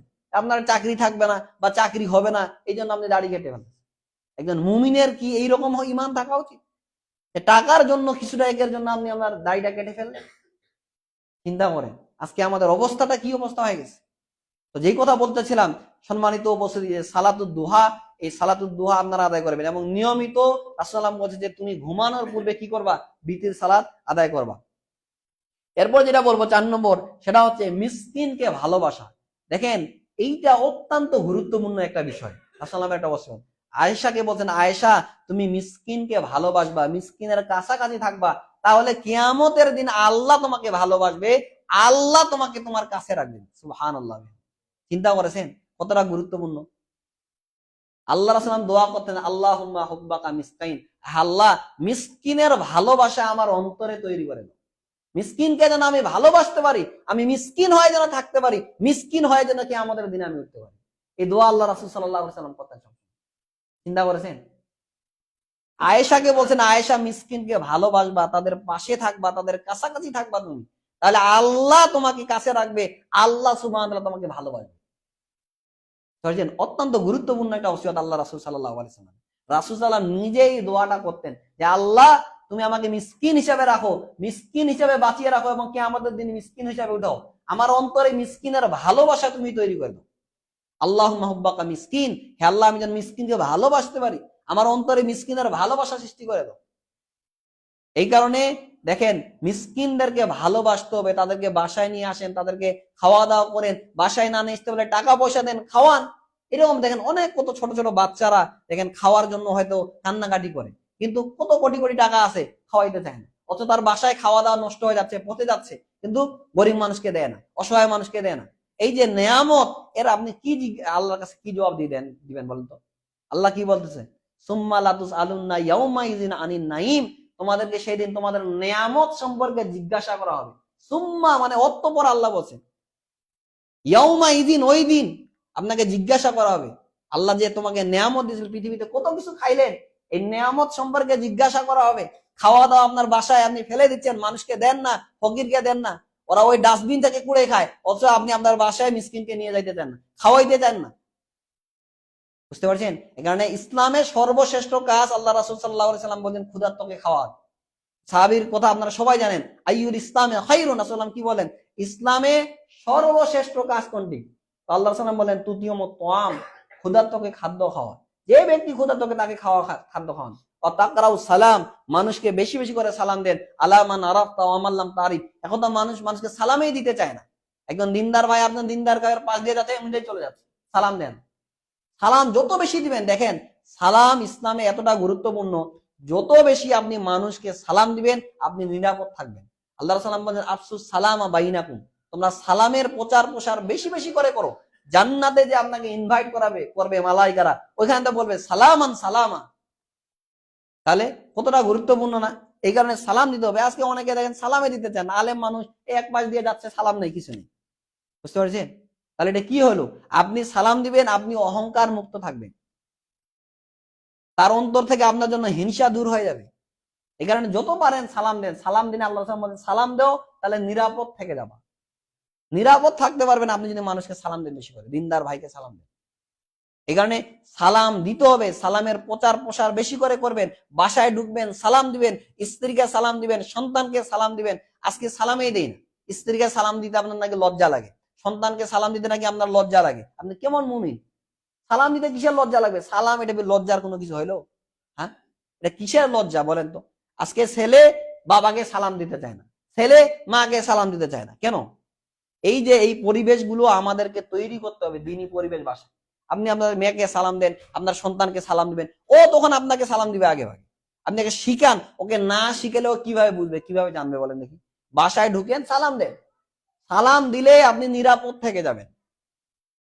আল্লাহ রাসূল সাল্লাল্লাহু আলাইহি ওয়াসাল্লামের একটা হাদিস আছে না, যে রাসূল সাল্লাল্লাহু আলাইহি ওয়াসাল্লাম বলেছেন সালাসাতুন কুল্লুহুম দামিনুন আলাল্লাহ, তিন শ্রেণীর ব্যক্তি যারা আল্লাহর নিরাপত্তায় থাকে, আল্লাহর দায়িত্ব থাকে। তার মধ্যে ওয়ারাজুলুন দাখালা বিবাইতিহি বিসালামিন ফাহুয়া দামিনুন আলাল্লাহ, যে ব্যক্তি বাসায় ঢোকার সময় সালাম দিয়ে ঢুকে, ফাহুয়া দামিনুন আলাল্লাহ, সে ব্যক্তি আল্লাহর জিম্মেদারিতে থাকে, আল্লাহর নিরাপত্তায় থাকে। সারাদিন এখন আল্লাহ সুবহানাহু ওয়া তাআলা আপনাকে কি করবেন? হেফাজত করবেন। বাসায় যতক্ষণ থাকবেন আল্লাহ আপনাকে হেফাজত করবেন। বাসায় তো কত কিছু থাকে না, এই কারণে বাসায় ঢুকবেন, সালাম দিয়ে ঢুকবেন। দোয়াগুলো যেগুলো আছে, বিসমিল্লাহি ওয়ালাজনা ওয়া বিসমিল্লাহি খরাজনা ওয়া আলাল্লাহি রাব্বিনা তাওয়াক্কালনা, দেখেন এত সুন্দর দোয়া, কিন্তু আমরা এগুলো মুখস্থ করতে চাই না, করতে চাই না, এটা আমাদের সমস্যা। দেখেন বিসমিল্লাহি ওয়ালাজনা, আমরা আল্লাহর নামে প্রবেশ করি, অবিসমিল্লাহি খরাজনা, আমরা আমাদের রব আল্লাহর নামে বের হই, ওয়া আলাল্লাহি রাব্বিনা তাওয়াক্কালনা, আর আমরা আমাদের রব আল্লাহর উপরে ভরসা করি। কার উপরে ভরসা করি? আল্লাহ সুবহানাহু ওয়া তাআলার উপরে। না পীরের উপরে ভরসা করবেন যে পীর আমাকে জান্নাতে নিয়ে যাবে? আজকে তো মানুষ প্রায় এরকম, যে পীর সাহেবে আমাকে জান্নাতে নিয়ে যাবে, ও থাকলে আর কি সমস্যা? বুঝছেন? আজকে বাংলাদেশে কত যে ভণ্ড দল বেরিয়েছে, রাসূল সাল্লাল্লাহু আলাইহি সাল্লামের সুন্নাতকে বাদ দিয়ে নিজেরা নিজেদের মতো কথা শুরু করে দিয়েছে। দেখেন চরমনার বীর, ও নাকি হক্কানি বীর, কিছুদিন আগে শ্বাসের জিকির বের করেছে। কিসের শ্বাস? একটা শ্বাস নিবেন, এইরকম হু হু জিকির বের করছে, ইল্লাল্লাহ ইল্লাল্লাহ জিকির, মানে লা ইলাহা ইল্লাল্লাহ বাদ, শুধু ইল্লাল্লাহ বলতে থাকো, আল্লাহ আল্লাহ আল্লাহ। কোন সাহাবী কোনদিন আল্লাহ আল্লাহ জিকির করেনি, বলেছেন আল্লাহু আকবার, এটা হচ্ছে জিকির, এটা হচ্ছে সুন্নাত। আপনি মনে করেন এমনি আরবি গ্রামার দিয়ে অনেক কিছু জায়েজ প্রমাণ করা যায়, একটা আছে জায়েজ আর একটা হচ্ছে সুন্নাত। আপনাকে জায়েজ দেখলে তো হবে না, আপনাকে সুন্নাত দেখেন, রাসূল সাল্লাল্লাহু আলাইহি ওয়াসাল্লামের সুন্নাহ কি। সুন্নাহ আল্লাহ সাল্লাম বলছেন কি, যে তারাকতু ফিকুম আমরাইন লান তাজিল্লুহুমা তামাসসাকতুম বিহিমা কিতাবাল্লাহি ওয়া সুন্নাতে রাসূলি, বলছে আমি চলে যাচ্ছি, তোমরা কোনোদিন পথভ্রষ্ট হবে না, গোমরা হবে না, যদি তোমরা দুইটা জিনিসকে আঁকড়ে ধরো, এক কিতাব আল্লাহ ওয়া সুন্নাতে রাসূল, রাসূলের সুন্নাহর কথা বলেছে। কিসের কথা বলেছেন? সুন্নাতের কথা বলেছেন। আপনি জায়েজের হিসাব কেন করতে যাচ্ছেন? জায়েজ না জায়েজ ওগুলা অনেক জায়েজ করা যাবে ইসলামে চাইলে, আপনাকে আরবি গ্রামার দিয়ে অনেক কিছু জায়েজ করা যায়। ও বলতেছে যে না এটা জায়েজ আছে, আরে আমি আপনার জায়েজ কিনা শুনতে যাবো? আমার জায়েজের দরকার আছে? আপনি সবসময় দেখবেন যে এটা সুন্নাহ কিনা, সাহাবারা করেছেন কিনা, চারজন যে খলিফা ছিলেন তারা করেছেন কিনা, আরো বাকিরা সাহাবী, জীবনে আপনি এটা জিন্দেগিতে প্রমাণ করতে পারবেন যে ইল্লাল্লাহর জিকির করেছে। বুঝতে পারছেন? ওই নাচা কুদ্দা করতে করতে ওই বাঁশের উপরে উঠে যায় আমাদের দেশে মাহফিল গুলোতে, দেখেন একেবারে থানা ফিল্লা হয় বাঁশের উপরে উঠে যাচ্ছে, এর নাম ইসলাম এটা? বুঝতে পারছেন? তো দেখেন আজকে কত কিছু হচ্ছে, কি একটা অবস্থা। এই কারণে এই কাজ থেকে বের হয়ে সব সময় আপনি সুন্নাহ খুঁজবেন, জায়েজ খুঁজিয়েন না, যে আল্লাহ রাসূল সাল্লাল্লাহু আলাইহি ওয়াসাল্লামের সুন্নাহটা কি, তাহলে আপনি হেদায়েত পাইতে পারবেন। তো যে কথা বলতে চাচ্ছিলাম, সম্মানিত উপস্থিতি, যে মিসকিনকে ভালোবাসতে হবে, তাদের কাছে থাকবে, বাসায় আনবেন, খাওয়াবেন। একটা সময় দেখেন প্রায় বাড়িতে একটা করে মুসাফিরখানা ছিল, বাইরে থেকে কোনো মেহমান আসলে ওইখানে খাওয়া দাওয়া করতো, রান্না বান্না বেশি করে করতো, কিন্তু আমরা এটা করি না। মেহমানকে নিয়ে আসবেন, ভালোবাসবেন। দেখেন রাসূল সাল্লাল্লাহু আলাইহি ওয়াসাল্লামের এই কথাটা কতটা গুরুত্বপূর্ণ। রাসূল সাল্লাল্লাহু আলাইহি ওয়াসাল্লাম বলেন, মান কানা ইউমিনু বিল্লাহি ওয়াল ইয়াউমিল আখির ফালইউকরিম দাইফা, যে ব্যক্তি আল্লাহ এবং পরকালে বিশ্বাস রাখে, ফালইউকরিম দাইফা, সে যেন মেহমানকে সম্মান করে। একজন বাইরে থেকে আসে, ও আপনার মেহমান না, আপনি কেন তাকে ছেড়ে চলে যাবেন? ভাই কোথা থেকে আসছেন? ঢাকা থেকে আসছেন, চলেন আমার বাসায় খাওয়া দাওয়া করি। এই যে মানুষকে নিয়ে যাবেন, আপনি মনে করছেন নিয়ে গেলে খাওয়া কমবে? কমবে না, আল্লাহ আরো বাড়িয়ে দিবে আপনাকে। মেহমানকে যত বেশি আপনি নিবেন, বরকত আল্লাহ সুবহানাহু ওয়া তাআলা আপনার বাড়িতে থাকবে, বাড়বেই। যে আবু তালহা রাদিয়াল্লাহু আনহুর ঘটনা আপনি জানেন না, বাসায় কোনো প্রকারের খাওয়া নেই, তারপরে মেহমানকে নিয়ে গেছে। আর আজকে আপনার বাসার কত খাওয়া দাওয়া, মেহমানকে আপনি নিয়ে যাবেন কেন? ঝামেলা হবে, আপনার স্ত্রী না এলে মেহমান তেমন চলবে না, তাকে নিয়ে এসে হঠাৎ করে খামা খায়। আরে ভাই, একজন মুমিন আর একজন মুমিন হচ্ছে ভাই, আপনার সাথে তার দিনের সম্পর্ক, দিনের সম্পর্কর চাইতে বড় সম্পর্ক আর কোনো কিছু নেই। আপনি তাকে একটা মেহমান খানা বানান, ওখানে নিয়ে খাওয়াবেন, বাসায় ঢুকাবেন না, সমস্যা কি? কারণ মেহমানদেরকে যত বেশি নিয়ে যাবেন বাসায়, অত বেশি বরকত হবে। মেহমানকে বাসায় যত বেশি নিগাবেন, যত বেশি খাওয়াবেন, অত বেশি বরকত হয়। শেখ আব্দুর রাজ্জাক বিন ইউসুফের একটা কথা আমার খুব ভালো লাগে। উনি বলতেন, মাঝে মাঝে বলে যে আমার মা আমার বাসার নাম রাখছে হচ্ছে কি মেহমান খানা, আসবে খাবেন, কোনো সমস্যা নেই। এখানে খাবেন, নিগামেন, বাড়ির সম্পদ বাড়তে থাকবে, নিয়ামত আল্লাহ অনেক বেশি বাড়িয়ে দিবে। মানুষকে যত বেশি খাওয়াবেন, আল্লাহ সুবহানাহু ওয়া তাআলা অত বেশি নিয়ামত বাড়াবে। বুঝতে পারছেন? এখানে একটা মেহমান খানার জায়গা ব্যবস্থা করবেন, যারাই আসবে নিগাবেন, খাওয়াবেন। আল্লাহ সুবহানাহু ওয়া তাআলা আপনার নিয়ামত যে কত বাড়াবে আপনি একটু পরীক্ষা করে দেখেন। নিগান না, খাওয়ান না, নিয়ামত আল্লাহ বাড়িতে থাকবে, আপনার কোনো কিছু অভাব হবে না। এই কারণে নিয়ে যাবেন। আপনার স্ত্রী যতই ঝামেলা মনে করুক না, ওকে অভ্যাস তো করতে হবে যে না, এটা ঝামেলা মনে করিও না। বুঝতে পারছেন? এই ঝামেলাই মনে করা যাবে না। ওকে নিয়ে যাবেন, বেশি বেশি করে খাওয়াবেন, আল্লাহ আপনার সম্পদ আরো বেশি বাড়িয়ে দিবে। সম্পদ বাড়াবেই আল্লাহ সুবহানাহু ওয়া তাআলা আপনার, নিয়ামত বাড়াবেই আল্লাহ সুবহানাহু ওয়া তাআলা আপনার। এই কারণে এই কথাটা বারবারে বলছে। আমাদের আজকে এই অবস্থা, আজকে আমাদের এই রকম অবস্থা, আমরা খাওয়া দাওয়া ফেলে দেই, কিন্তু ফকির মিসকিনকে বাসায় নিয়ে যেতে চাই না, খাওয়াইতে চাই না। খাওয়া ফ্রিজে নষ্ট হয়ে যাচ্ছে, ফ্রিজ রেখেছেন একেবারে ঢুকে মজুত করে রেখেছেন, অথচ মানুষ না খেয়ে আছে। মানুষের প্রতি যদি রহম না করেন, আল্লাহ আপনার প্রতি রহম করবেন না। আল্লাহ রাসূল সাল্লাল্লাহু আলাইহি ওয়াসাল্লাম কি বলেন? লা ইয়ারহামুল্লাহু মান লা ইয়ারহামুন নাস। আল্লাহ ওই ব্যক্তির প্রতি রহম করেন না, আল্লাহ ওই ব্যক্তির প্রতি দয়া করে না যে ব্যক্তি মানুষের প্রতি রহম করে না, যে ব্যক্তি মানুষের প্রতি দয়া করে না। চিন্তা করেছেন এই হাদিসের ওয়েটটা কত বেশি। আল্লাহ রাসূল সাল্লাল্লাহু আলাইহি ওয়াসাল্লাম কি বলেন? লা ইয়ারহামুল্লাহ, লা ইয়ারহামুল্লাহ। আল্লাহ ওই ব্যক্তির প্রতি দয়াই করেন না, আল্লাহ ওই ব্যক্তির প্রতি রহমই করে না যে ব্যক্তি মানুষের প্রতি রহম করে না। লা ইয়ারহামুল্লাহু মান লা ইয়ারহামুন নাস। দেখেন আল্লাহ রাসূল এখানে বলেন যে মুমিনের কথা বলেনি, নাস মানে মানুষ। যে মানুষের প্রতি দয়া করে না, আল্লাহ তার প্রতি দয়া করে না। এই কারণে সম্মানিত উপস্থিতি, মিসকিনদেরকে ভালোবাসবেন, তাদেরকে খাওয়াবেন। এরপর যেটা বলবো সেটা হচ্ছে রাসূল সাল্লাল্লাহু আলাইহি ওয়াসাল্লামের একটা ওসিয়ত, যে দুনিয়ার ক্ষেত্রে আপনার যে যারা নিচু মানের তাদের দিকে সবসময় তাকাবেন। আল্লাহ রাসূল এখানে বলেছেন, মিশকাতের মধ্যে আছে, ইজা নাজারা আহাদুকুম ইলা মান ফুদ্দিলা আলাইহি ফিল মালি ওয়াল খালকি ফালিয়ানজুর আহাদুকুম ইলা মান হুয়া আসফালা মিনহু। আল্লাহ সাল্লাম বলছে, তুমি যদি কাউকে দেখো, নজর লক্ষ্য করো, যাকে ধন সম্পদ এবং সন্তান দিয়ে অনেক বেশি নিয়ামত দেওয়া হয়েছে, তাহলে তুমি তার দিকে না তাকিয়ে তোমার চেয়ে যে নিচু মানের তার দিকে তাকাও। তাহলে আল্লাহ তোমাকে যে নিয়ামত দিয়েছে, এই নিয়ামতের তুমি শুকরিয়া আদায় করতে পারবে। এই নিয়ামতের কি করতে পারবেন? শুকরিয়া আদায় করতে পারবেন।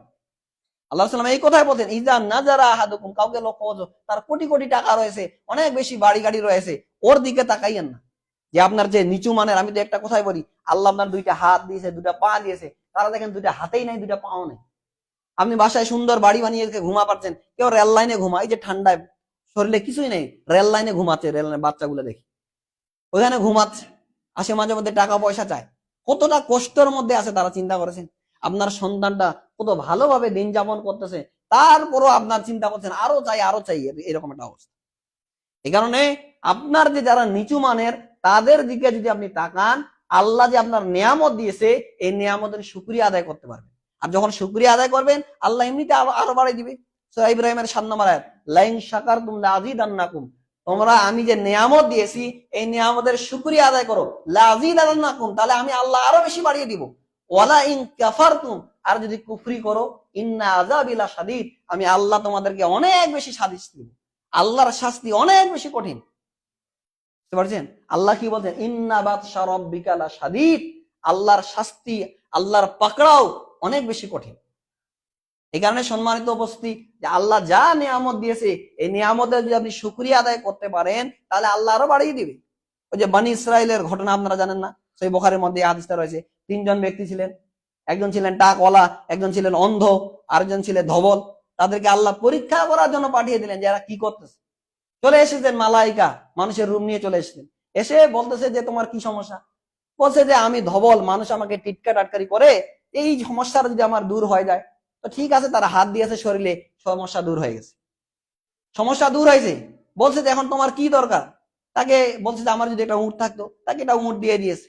ওই উট দিয়ে মালাইকা চলে গেছে। কিছুদিনের মধ্যে তার উটের বিশাল পাল হয়ে গেছে, অসংখ্য শত শত হাজার উট হয়ে গেছে, ভর্তি হয়ে গেছে। এরপরে আবার যে টাকওয়ালা তার কাছে গিয়েছে, গিয়ে বলছে তোমার কি সমস্যা?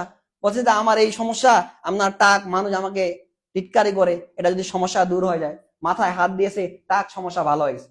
তাকে কি বলছে তোমার কি প্রয়োজন, কি পছন্দনীয়? তাকে গরু দিয়েছে, গরু মানে গর্ভবতী একটা গরু দিয়েছে, বিশাল, ওই একটা গরু থাকি বিশাল পাল হয়ে গেছে, অসংখ্য হয়ে গেছে। আবার এরপরে যে অন্ধওয়ালা তার কাছে গিয়েছে, যে তার কি সমস্যা?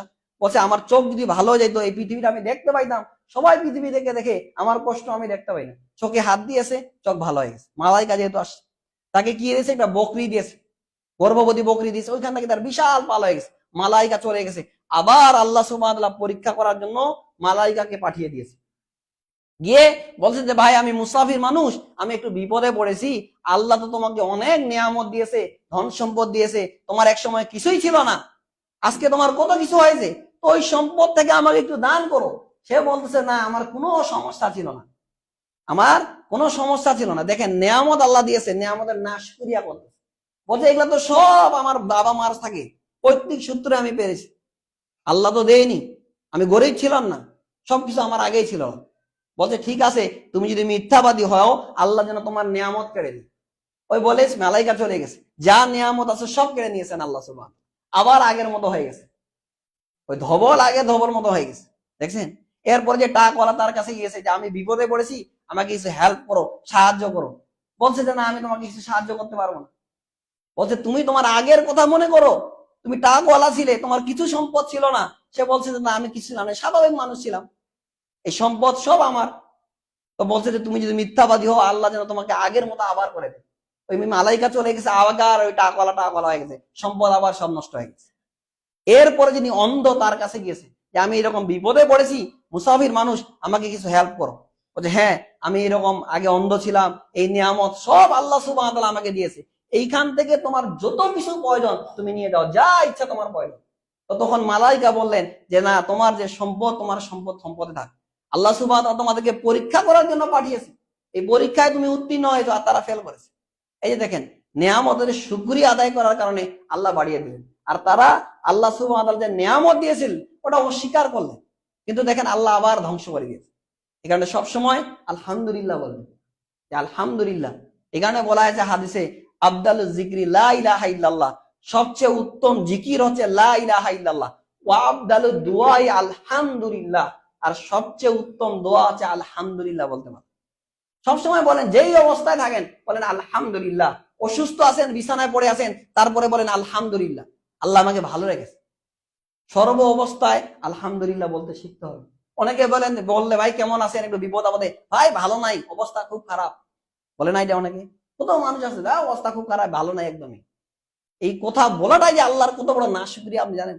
আল্লাহ আপনাকে পৃথিবীতে জীবিত রেখেছেন, খাইতে পারতেছেন, এটাই তো আলহামদুলিল্লাহ, আর কি লাগে।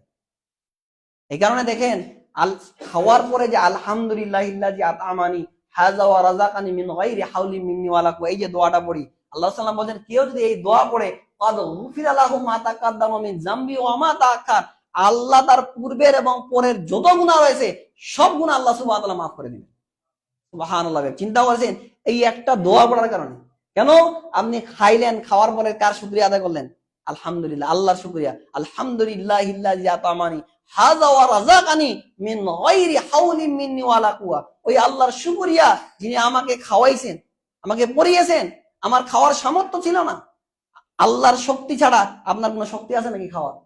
আল্লাহ চাইলে তো ওই অবস্থায় খাইতে খাইতে আপনি মারা যেতে পারেন, আছে না? কত লোক রয়েছে খাওয়ার লোকমা উঠিয়েছে, ওই সময় মারা গেছে, ওই সময় খাইতেই পারেনি, তো আল্লাহ আপনাকে খাওয়াচ্ছে, পান করাচ্ছে। এই কারণে আল্লাহ রাসূল সাল্লাল্লাহু আলাইহি সাল্লাম বলেছেন যে আল্লাহ ওই বান্দার প্রতি সবচাইতে বেশি খুশি হয় যে বান্দা এক লোকমা খায় আর বলে আলহামদুলিল্লাহ। কি করে? এক লোকমা খাইছেন আর বলছেন আলহামদুলিল্লাহ, আবার দুই এক লোকমা খাবেন আবার বলবেন আলহামদুলিল্লাহ। আল্লাহ সুবহানাহু ওয়া তাআলা ওই বান্দার প্রতি সবচাইতে বেশি খুশি হয় যে এক লোকমা দুই লোকমা খায় আর বলে আলহামদুলিল্লাহ। বুঝতে পারছেন? এই কারণে হাদিসে বলা হয়েছে যে সবচেয়ে উত্তম দোয়া হচ্ছে আলহামদুলিল্লাহ, এই বুখারীর হাদিস। তো সম্মানিত উপস্থিতি, যে কথা বলতেছিলাম যে দুনিয়ার ক্ষেত্রে যারা আপনার নিচে তাদের দিকে তাকাবেন। এরপর যেটা বলবো সেটা হচ্ছে যে মানুষের কাছে হাত না পাতা। দেখেন আল্লাহ সাল্লাম এখানে বলেছেন যে নিচের হাতের চাইতে উপরের হাত সর্বোত্তম। আল্লাহ সাল্লাম বলছেন যে ব্যক্তি আমার কাছে এই ওয়াদা করবে যে কারো কাছে সে হাত পাতবে না, তার জন্য আমি জান্নাতের জামিনদার হয়ে গেলাম। সুবহানাল্লাহ। তার জন্য কে জামিনদার? রাসূল সাল্লাল্লাহু আলাইহি ওয়াসাল্লাম। চিন্তা করছেন? এই কারণে আমি একটা কথা বারবারই বলি, বিপদ আপদে পড়েছেন আগে আল্লাহর কাছে সাহায্য চান। আল্লাহ রাসূল যখনই বিপদ আপদ পড়তেন উজু করে 2 রাকাত সালাত আদায় করে দিতেন, আল্লাহর কাছে আগে চাইতেন। এরপরে আল্লাহ সুবহানাহু ওয়া তাআলা দুনিয়াতে যে মানুষ পাঠিয়েছেন মাধ্যম, এরপরে আপনি যান, সমস্যা তো নাই। এই কারণে আগে কার কাছে চাইবেন? আল্লাহর কাছে চান, তারপরে মানুষের কাছে যাইবেন, তার আগে না। মানুষের কাছে চাওয়াটা নাজায়েজ না, কিন্তু কার কাছে আগে চাইবেন? আল্লাহ সুবহানাহু ওয়া তাআলার কাছে চাইবেন, কারণ দিতে পারে কে? আল্লাহ সুবহানাহু ওয়া তাআলা। কারণ রাসূল সাল্লাল্লাহু আলাইহি ওয়াসাল্লাম কি বলেন? কারো যদি একটা জুতার ফিতাও ছিঁড়ে যায় ওটার প্রয়োজনের জন্য কাকে আগে বলবে? আল্লাহকে বলবে, আল্লাহ আমার একটা জুতার ফিতার প্রয়োজন, এটার ব্যবস্থা করে দাও। চিন্তা করেছেন রাসূল সাল্লাল্লাহু আলাইহি ওয়াসাল্লাম বলতে বলতে বলতে কোথায় গিয়েছেন? আপনার একটা জুতার ফিতার দাম কয় টাকা বলেন তো? এক জোড়া জুতার দামে বা কত টাকা? রাসূল সাল্লাল্লাহু আলাইহি ওয়াসাল্লাম বলছেন যে ওই জুতার ফিতাটা তুমি কার কাছে চাইবা? আল্লাহ সুবহানাহু ওয়া তাআলার কাছে চাইবা। চিন্তা করেছেন? তাহলে আগে কার কাছে চাইবেন? আল্লাহ সুবহানাহু ওয়া তাআলার কাছে চাইবেন। এখানে আল্লাহ সাল্লাম বলছেন যে তোমার মানুষের কাছে চাওয়া থেকে তুমি বিরত থাকো। এই কারণে রাসূল সাল্লাল্লাহু আলাইহি সাল্লাম যদি কোনো কিছু পড়ে যাইতেন, সাহাবাদেরকে বলতেন না যে ওটা আমাকে উঠিয়ে দাও। আল্লাহ রাসূল নিজে উঠ থেকে নেমে ওটা নিজে তুলে নিতেন। চিন্তা করছেন? ওমর রাদিয়াল্লাহু আনহু এমন একজন ব্যক্তি ছিলেন, তিনি কোনোদিন কারো কাছে চাইতেন না, কাউকে বলতেন না যে ওটা আনেন ওটা আনেন, এইরকম করা করতেন না, নিজে গিয়ে আনতেন। চিন্তা করছেন? অর্ধ পৃথিবীর খলিফা, উনি কাউকে বলতেন না যে ওইটা করো ওইটা করো। চিন্তা করছেন? এইরকম নালিশেই তাদের নাই। দেখেন আনাস রাদিয়াল্লাহু বলছেন যে আমি রাসূল সাল্লাল্লাহু আলাইহি সাল্লামের খাদেম ছিলাম 10 বছর। কত বছর? 10 বছর খাদেম ছিলাম। তো তিনি ছোট মানুষ বলতেছেন এই 10 বছরে রাসূল সাল্লাল্লাহু আলাইহি সাল্লাম আমাকে কোনোদিন বলে নেই যে আনাস তুমি এটা কেন করেছো এটা কেন করো, এই কথাই বলেননি রাসূল সাল্লাল্লাহু আলাইহি সাল্লাম। চিন্তা করেছেন? পৃথিবীর কত, আর আমাদের কত অভিযোগ, একজন যদি বাসার কাজের লোক থাকে, হ্যাঁ তুমি এটা কেন করেছো ওটা কেন করেননি, এইরকম অনুরোধ করে না, নিজে কিছু করার চেষ্টা করে। বুঝতে পারছেন? সাহাবী এই হাদিস শোনার পরে তিনি কোনোদিন কাউকে কোন ওমর রাদিয়াল্লাহু বলতেন না যে আমাকে এটা উঠে দেন। তার উটের গদিতে তিনি একদিন বসে আছেন, নিচে একটা জিনিস ছিল, উনি বলতে পারতেন, উনি নিজে নেমে ওটা নিজে উঠিয়ে নিয়েছেন। বুঝতে পারছেন? তার চিন্তা করেন, ইনারা হচ্ছেন আমাদের জন্য মডেল। অর্ধ পৃথিবীর খলিফা কারো কাছে বলতেন না যে আমাকে এটা দাও, তিনি নিজে গিয়ে নিয়ে আসতেন। এই কারণে নিজের প্রয়োজনীয় জিনিসগুলো নিজে নেওয়ার চেষ্টা করবে, এটা অনেক ভালো। তো যে কথা বলতেছিলাম, সম্মানিত উপস্থিতি, যে মানুষের কাছে কি না পাওয়া, হাত না পাওয়া। এরপরে দেখেন রাসূলুল্লাহ সাল্লাল্লাহু আলাইহি ওয়াসাল্লাম একটা ওসিয়ত, সেটা হচ্ছে লা হাওলা ওয়ালা কুওয়াতা ইল্লা বিল্লাহ। এটা বেশি বেশি করে পড়া। আল্লাহ সাল্লাল্লাহু আলাইহি ওয়াসাল্লাম ওসিয়ত করেছে যে তোমরা লা হাওলা ওয়ালা কুওয়াতা ইল্লা বিল্লাহ এটা বেশি বেশি করে পড়বা। কারণ লা হাওলা ওয়ালা কুওয়াতা ইল্লা বিল্লাহ এটা হচ্ছে জান্নাতের খাজানা, অর্থাৎ জান্নাতের ভান্ডারের মধ্যে একটা ভান্ডার। এখানে কি বলবেন? লা হাওলা ওয়ালা কুওয়াতা ইল্লা বিল্লাহ, মানে কি নেই কোনো শক্তি নেই কোনো ক্ষমতা কার ছাড়া? আল্লাহ সুবহানাহু ওয়া তাআলা। এই কারণে এটা বেশি বেশি একটু পড়বেন, লা হাওলা ওয়ালা কুওয়াতা ইল্লা বিল্লাহ। তারপর যেটা বলবো সম্মানিত উপস্থিতি, সেটা হচ্ছে যে সত্য কথা বলা। আল্লাহ রাসূল সাল্লাল্লাহু আলাইহি ওয়াসাল্লাম ওসিয়ত করেছেন যে তোমরা সত্য কথা বলবে। আল্লাহ বলেন ইয়া আইয়ুহাল্লাযিনা আমানু তাকুল্লাহ ওয়া কুলু কাওলান সাদীদা, হে ইমানদার বান্দাগণ তোমরা আল্লাহকে ভয় করো আর তোমরা কি কথা বলো? সত্য কথা বলো। আল্লাহ রাসূল এই কারণে বলেছেন আলাইকুম বিসিদক ফা ইন্নাহু মাআল বির ওয়া হুমা ফিল জান্নাহ, তোমরা সব সময় সত্য কথা বলো, কারণ সত্য মানুষকে পুণ্যের দিকে নিয়ে যায়, আর পুণ্য মানুষকে কোথায় নিয়ে যায়? জান্নাতের দিকে নিয়ে যায়। ওয়া ইয়াকু ওয়াল কাযিব, আর তোমরা মিথ্যা থেকে বিরত থাকো, কারণ মিথ্যা মানুষকে পাপের দিকে নিয়ে যায় আর পাপ মানুষকে জাহান্নামে নিয়ে যায়। এখানে আল্লাহ রাসূল সাল্লাল্লাহু আলাইহি ওয়াসাল্লাম বলেন যে ব্যক্তি সব সময় মিথ্যা কথা বলে তার নাম মালাইকা কাজ্জাব লিখে দেয়, যে মিথ্যাবাদী। এখানে বুঝতে পারছেন? দিন রাতে সকালে এক কথা বিকালে আর কথা এইরকম করিয়েন না। মালাইকা লিখে দিবেন যে আপনি মিথ্যাবাদী, আপনি মিথ্যু। আপনার খাতায়, মালাইকার খাতায় আপনার নাম উঠে যাবে যে আব্দুর রহমান, আব্দুর রহিম সবসময় মিথ্যা কথা বলে, এ হচ্ছে কাজ্জাব, এ মিথ্যাবাদী। চিন্তা করেছেন? এখানে আল্লাহ সাল্লাম বারবার বলছে আলাইকুম বিসিদক ফা ইন্নাহু মাআল বির, তোমরা সত্য কথা বলবা, কারণ সত্য কল্যাণের সাথে থাকে, আর কল্যাণ পুণ্য মানুষকে জান্নাতের দিকে নিয়ে যায়। ওয়া ইয়াকুম আল কাযিব ফা ইন্নাহু মাআল ফুজুর ওয়া হুমা ফিন নার, তোমরা মিথ্যা কথা থেকে বিরত থাকবে, কারণ মিথ্যা মানুষকে পাপের দিকে নিয়ে যায়, আর পাপ মানুষকে কোথায় নিয়ে যায়? জাহান্নামে নিয়ে যায়। তো সম্মানিত উপস্থিতি, কথা বলেছিলাম যে আল্লাহ সাল্লাল্লাহু আলাইহি ওয়াসাল্লাম এটা ওসিয়ত যে তোমরা সবসময় কি করবা? সত্য কথা বলবা। এরপর যেটা বলবো সেটা হচ্ছে শিরক না করা। এই যে শিরক, এটা সবচেয়ে বড় পাপ। আল্লাহ সাল্লাম এইখানে বলছেন যে ইজতানিবুস সাবা আল মুবিকাত, তোমরা 7টি ধ্বংসাত্মক পাপ থেকে বিরত থাকবে। তার মধ্যে আল্লাহ রাসূল সাল্লাম 1 নম্বরে বলছেন আশিরকু বিল্লাহ, আল্লাহর সাথে কি না করা? শিরক না করা। বুঝতে পারছেন? আল্লাহ রাসূল সাল্লাল্লাহু আলাইহি ওয়াসাল্লাম বলছেন যে বান্দাকে কিয়ামতের দিনে বলা হবে যে বান্দা তোমার সমস্ত সম্পদ সারা পৃথিবী যদি তোমাকে দান করে দেওয়া হয়তো, বলা হয়তো যে দান করে দাও, তুমি কি দান করে তার বিনিময়ে জাহান্নাম থেকে বাঁচার চেষ্টা করতা? সে বলবে হ্যাঁ আল্লাহ সুবহানাহু ওয়া তাআলা আমি বাঁচার চেষ্টা করতাম। বলবে যখন আল্লাহ সুবহানাহু ওয়া তাআলা যে দুনিয়াতে তোমাকে এর চাইতেও তুচ্ছ একটা কাজ করতে বলা হয়েছিল, সেটা কি? আমার সঙ্গে শিরক না করা, তুমি এটা করোনি। চিন্তা করেছেন? সারা পৃথিবী তাকে যদি বলা হয় যে সারা পৃথিবীটা দান করে দাও, তাও সে বলবে যে সারা পৃথিবী দান করার বিনিময়ে আমি কোথা থেকে বাঁচতে চাই? জাহান্নাম থেকে বাঁচতে চাই।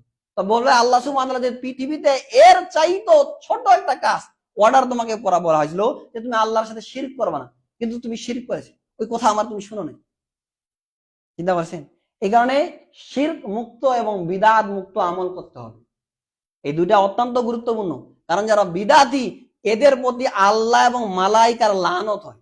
আল্লাহ সাল্লাম বলছেন যে মান আহাদাসা ফিহা হাদাসান ফাআলাইহি লানাতুল্লাহি ওয়াল মালাইকাতি ওয়ান নাসি আজমাইন লা ইকবালু মিনহু ইয়াউমাল কিয়ামাতি সারফুন ওয়ালা আদলুন। যারা বিদআতি, কট্টর বিদআতি, আল্লাহ রাসূল সাল্লাল্লাহু আলাইহি সাল্লাম বলছেন যে এদের প্রতি আল্লাহর লানত এবং মালাইকারও এদের উপরে লানত। লা ইকবালু মিনহু ইয়াউমাল কিয়ামাতি সারফুন ওয়ালা আদলুন। এবং কিয়ামতের দিনে এদের ফরজ এবং নফল কোন ইবাদতে আল্লাহ সুবহানাহু ওয়া তাআলা কবুল করবেন না। সহিহ বুখারী হাদিস এটা।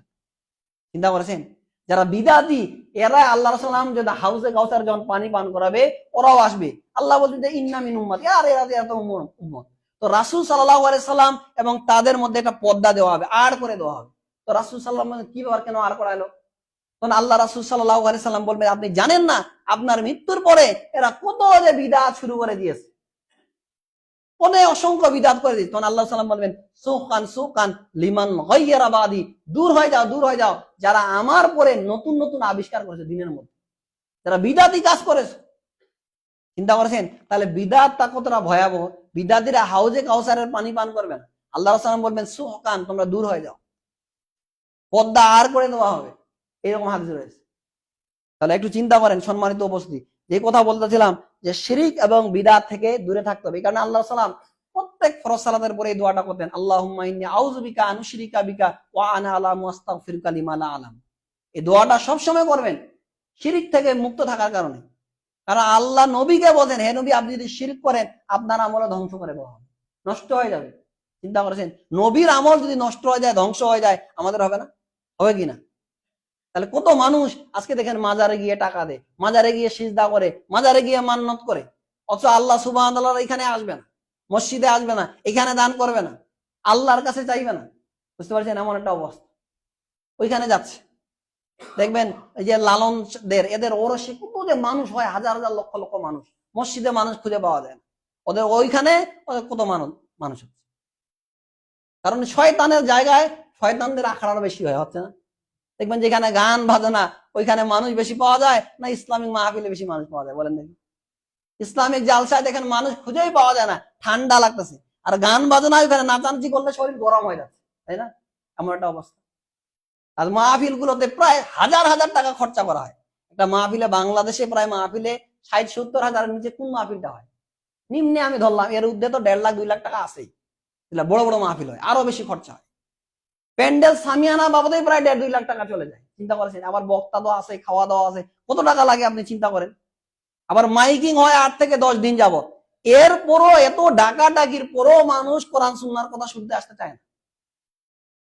আর কোথাও একটা দেখবেন যে ওই সাইকেলওয়ালারা ঘোরার জন্য আসতেছে, একটু গান টান বাজাচ্ছে, 2-1টা ঢোলের বাড়ি দিচ্ছে, দেখবেন নারী পুরুষ যা আছে সবাই একাকার। আমি মাঝে মধ্যে দেখি ও কোনো মাইকিং নাই, কিছু নাই, 2-1টা ঢোলের বাড়ি দিয়েছে, বাস যত নারী পুরুষ আছে, ছোট বাচ্চা আছে, সবাই দৌড়াইতে শুরু করে দিয়েছে। বুঝতে পারছেন? এইরকম হচ্ছে অবস্থা। এই কারণে দাজ্জালের পিছে পিছে যে মানুষ ছুটবে কি জন্য দেখেন? ওই সামান্য ঢোলের বাড়িতে যদি মানুষ ছুটে, তাহলে দাজ্জালের কে আল্লাহ কত ক্ষমতা দিয়েছে, ওর পিছনে কেন ছুটবে না? আপনি একটু চিন্তা করেন। এই কারণে কল্যাণকর জায়গা, যেখানে জানলে আপনার কল্যাণ হবে, দিনের এলম অর্জন করতে পারবেন, ওইখানে মানুষ নেই। বুঝতে পারছেন? ওই জায়গায় নাই, খুঁজে পাওয়া যায় না। এই যে কালকে আপনার পানুয়া পাড়ায় জিয়া ভাই বললো যে এত মাইকিং করলাম, এত কিছু করলাম, তারপরে লোকজন ফাঁকা, হয়তো 100 জন খুঁজে হচ্ছিল মনে হয়। এইরকম একটা অবস্থা। চিন্তা করছেন? দিনের কথা মানুষকে ভালোই লাগে না, কোরআন সুন্নাহর কথা শুনবে, আপনার জন্য আয়োজন করা হয়েছে, এত সামিয়ানা, এত লাইটিং, বাইরে থেকে আলোচক নিয়ে আসা হয়েছে, কিন্তু আপনি সময় দিতে পারবেন না, আমার সময় নেই। বুঝতে পারছেন? এই কারণে আপনাদেরকে অনুরোধ করবো যে দিনের যেখানে আলোচনা হয়, প্রোগ্রাম হয়, ওইখানে যাবেন। সহিহ হাদিসে তাবরানী আওসাদের মধ্যে রয়েছে যে যখন কোনো জায়গা দিনের কথা হয়, আল্লাহ বলেন যে কুমু মাগফিরাল্লাকুম, যারা আজকে এখানে উপস্থিত হয়েছে তাদের সকলকে তোমরা ক্ষমা করে দাও। শুধু ক্ষমা না, আল্লাহ বলতেছেন ওয়ায়ুবাদদিলাকুম সাইয়্যাতিকুম হাসানাত, তাদের গুনাহগুলোকে তোমরা নেকিতে পরিণত করে দাও। চিন্তা করছেন, আপনার যে গুনাহ আল্লাহ বলবেন, ঘোষণা দিবেন, এই গুনাহগুলো নেকিতে পরিণত করো। ওইখানে আল্লাহর রহমত বর্ষণ হয়, তো যেখানে আল্লাহর রহমত বর্ষণ হচ্ছে ওই জায়গায় আপনি আসতে চান না, কি জন্য? যে কথা বলেছিলাম সম্মানিত বলছে, দিনই যেখানে মজলিস হয় ওইখানে যাবেন, কোরআন সুন্নাহর কথা শুনবেন, এতে আপনার ঈমানটা বাড়বে। ঈমান কখন বাড়বে? যখন আপনি কোরআন সুন্নাহর কথা শুনবেন, তখন আপনার ঈমান বাড়বে। মনে রাখবেন, ঈমান বাড়ে এবং কমে যখন দিনের কথা শুনবেন। সাহাবারা মাঝে মধ্যে রাসূলুল্লাহকে বলতেন যে আল্লাহর সালাম, যখন আপনার কাছে থাকি তখন মনে হয় জান্নাত জাহান্নাম দেখতে পাচ্ছি, এমন একটা অবস্থা। আবার যখন বাসায় যাই, আমাদের কর্মক্ষেত্রে চলে যায়, স্ত্রী সন্তানদের সঙ্গে যখন মেলামেশা করা শুরু করি, তখন দেখি যে অনেকটা মুনাফেক হয়ে যাচ্ছে। আমরা কি মুনাফেক হয়ে যাচ্ছি নাকি?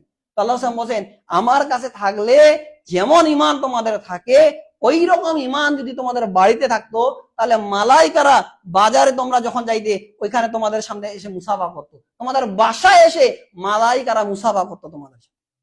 চিন্তা করেছেন?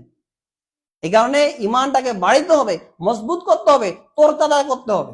একটা গাছের যদি আপনি যত্ন নেন, সবসময় পানি ঢালেন, ওই গাছ তরতাজা থাকবে না, ওখানে ফল ধরা শুরু করবে না। আর যদি আপনি যত্ন না নেন, ধীরে ধীরে তো ওই গাছটা মরে যাবে, যাবে না? তো ঈমানটাকে তো আপনি মেরে ফেলতেছেন দিনের কথা না শোনার কারণে। এই কারণে সম্মানিত অবস্থায় আপনাকে অনুরোধ করব, তার আগমন, লোকজন বলছে শুভেচ্ছার স্বাগত, এগুলা কি ফাজলামি শুরু করে দিয়েছে না? ওর কোরআন হাদিসের কোনো জ্ঞান নাই, কিছু নাই, ও আসে আলতু ফালতু দুইটা কথা বলছে, হাজার হাজার মানুষ দেখার জন্য। কি জন্য যাচ্ছেন? ওই 32 ইঞ্চি বক্তা আসছে, ওকে দেখার জন্য যাচ্ছে। কোরআন সুন্নাহর ইলম অর্জন করার জন্য যাচ্ছে না। কি জন্য? ওই 32 ইঞ্চি বক্তাকে মানুষ দেখবে। চিন্তা করেছেন মানুষের ইলম আজকে কোন পর্যায়ে চলে গেছে? ও আসে খামাখা দুই একটা কথা বলে গেলে বাস চলে গেল, কোরআনের আয়াত নাই, হাদিস নাই, কিছু নাই, ওকে দেখার জন্য মানুষ। চিন্তা করেছেন? আবার ওকে হাজার হাজার টাকা নিয়ে কন্ট্যাক্ট করে নিয়ে আসতেছে, 70,000, 80,000, 1 লাখ টাকা ছাড়া আসবে না ওরা। চিন্তা করেছেন?